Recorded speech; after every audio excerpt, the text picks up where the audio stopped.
Hey, I'm Bryce. Today we're going to be putting a video from YouTube into OBS. Simple way. The next video will be the advanced way. Um, there are a few more moving parts in the advanced, but yeah, and then I'll do it via Streamer Bot, and that'll go into my Streamer Bot playlist. Um, by the way, huge shout out to Nate for making Streamer Bot and for pursuing it, keeping it updated and everything. It is a fantastic piece of software if you are streaming and you want to get adventurous with a chatbot, r- roll your own custom stuff. Sure. I'll include the link in the description. Also, the link to OBS is in the description. This is primarily done on OBS Studio, as you can see surrounding me at the moment. But I believe it is transferable to Streamlabs OBS or slobs. And yeah, I'm not going to get into it, but I've got my own reasons. Slobs, it's good when you start out. Um, but when you get a bit more advanced, like myself, OBS is where the functionality is at. Really. I will be using one of my old videos for this. If you are doing this and you are not sure that the person whose video you're sharing would be okay with you sharing that video, whether it's for church, whether it's for a conference, an event,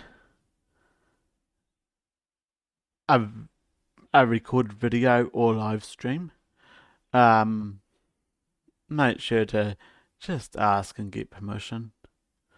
It's as simple as sending an email. There are some people out there, it is no use whatsoever asking because they're always gonna turn around and stuff you around anyhow. They're usually the ones who are fairly easy to see that coming from. So I'm I'm gonna pause for a little bit. If you don't have OBS installed, OBS project is linked down below. Make sure you pick the right one for your platform, and I'll see you back in 10 seconds.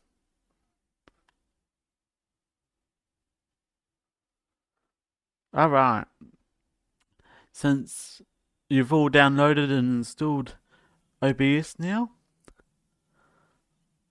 um, I believe this also isn't natively working with, or the procedure I'm doing doesn't work natively with StreamYard. There's another slight procedure, but come on, there's a lot of people doing StreamYard content, so I'm sure someone would have posted a video about that.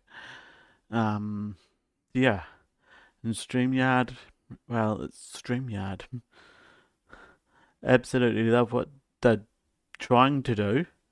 Um, they unfortunately have implemented some stuff which uses my local system, and my local system can't keep up with. So when you see what I'm running in the bot, you go, how can your local system keep up with your own stuff? That's true. Hang on. Most of my stuff doesn't call on system resources until I activate it or something happens on stream. That is the key. The trigger calls that to happen, and then there's a cooldown period where no one can trigger it afterwards. Makes it extremely lightweight. Extremely lightweight. Anyhow, I'm not going to cover StreamYard in this video. I'm not going to cover slobs specifically. As I said, this does, I believe, carry on over to slobs. So you can use it for that if you want. And yeah, just randomly pick out a video of my old one. Fire! Yeah, that one, I'm actually surprised. It needs more than 46 views.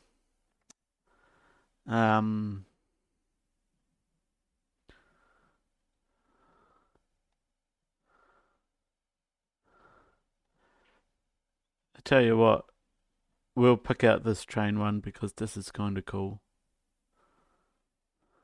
Okay, so we'll use that one. I would like to go full screen with stuff, but if I do, I do. If I don't, I don't. Everything's on screen at the moment, so right. OBS time. That being said, I should get myself in the right spot again. So, over here in OBS, you've got your scenes. You might just have one scene in case scene like I've got here is good. You don't need multiple scenes, but sometimes it does help, especially with transitions. And over here in the sources, right click, hover over add, and you can go to browser, or the little plus down the bottom. Click that and you can go up to browser, and that's the browser source. I believe it is actually called browser source in slobs, I'm not sure. And it brings up this little thing, and you can type a name in here, a random name. Okay, and it brings this up. This may look horribly complex and everything. Trust me, it's not really. It's not really. That being said, I'm going to cancel out of there for the moment. I'm going to bounce back and put myself up in the top corner just because it's going to be easier.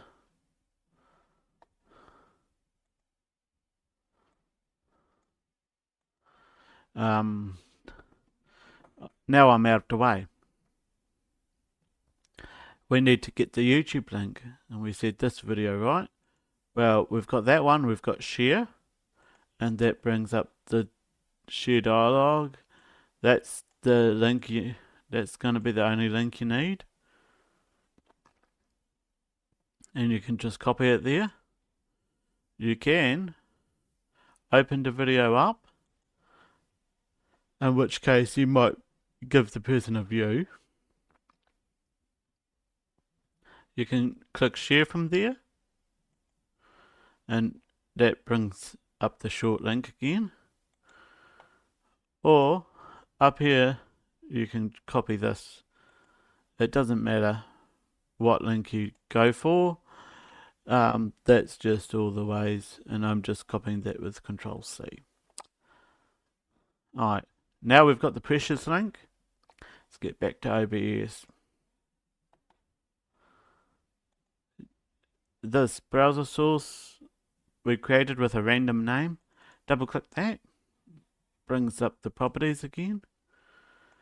This I've highlighted is the placeholder for OBS. It's actually, I mean, it is 100% is actually what it is. That you don't want to see too often in anyone's live streams, because that means they're adding new sources as they're live, which is not what we want. That's why we do it before we go live. Paste with Control V, or you can right click. I think it is Command V in the Apple land. So width and height. No one does a video 800 by 600 anymore. So we're going to change that. Most situations you probably want to go full HD, so 1920 wide, 1280 wide, high, and control audio via OBS. Just makes life a little bit nicer. Page permissions, that can be left as it was. I just like to choose no access in case some of the web pages I load are trying to scrape and get information. Now, as you see, it is well out of bounds here. So if I send that into transform fit to screen, come down here, click on here, go interact, and I can pull it up full screen inside OBS.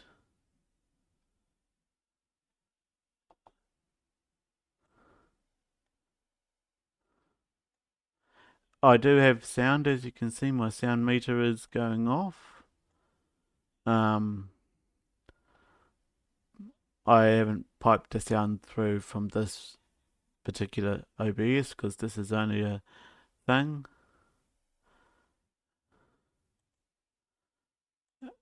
And to pause it, you're going to actually have to go in and interact with it again. So that is the simple way of adding a YouTube live stream or video to your OBS.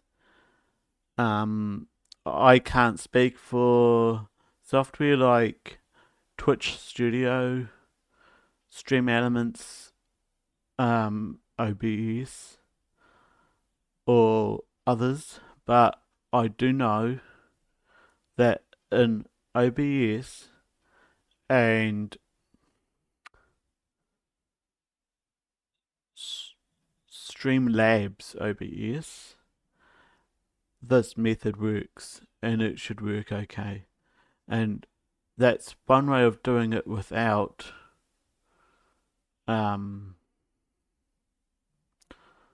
without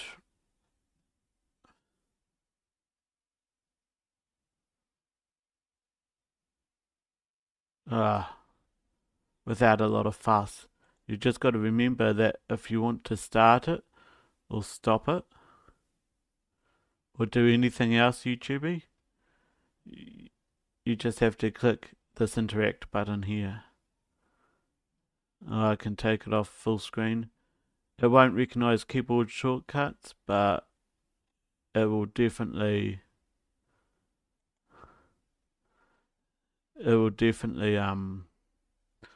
recognize mouse clicks. Oh, and you won't be signed in, but that does not matter in the slightest. You're just playing a video.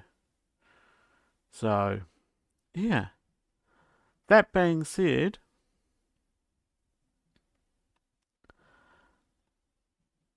if there's any questions, leave them below in the comments.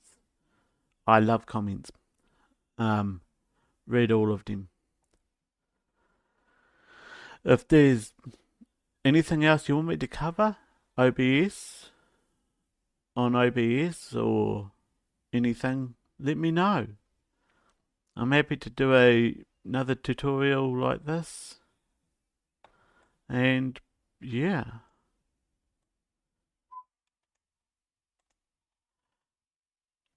So make sure you let me know in the comments what you want me to cover in relation to OBS, my streaming setup, the bot, and all that. Apart from that, next video you'll see will be an advanced way to do what we've done today, where you can get rid of the controls and make it autoplay, so when you turn it on, it automatically plays.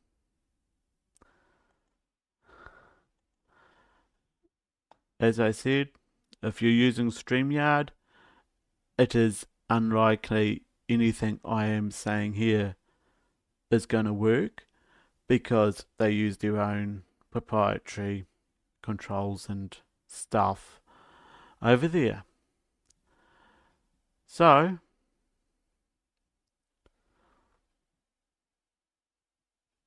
that's that for today. Hope you learned something. Hope you enjoyed it.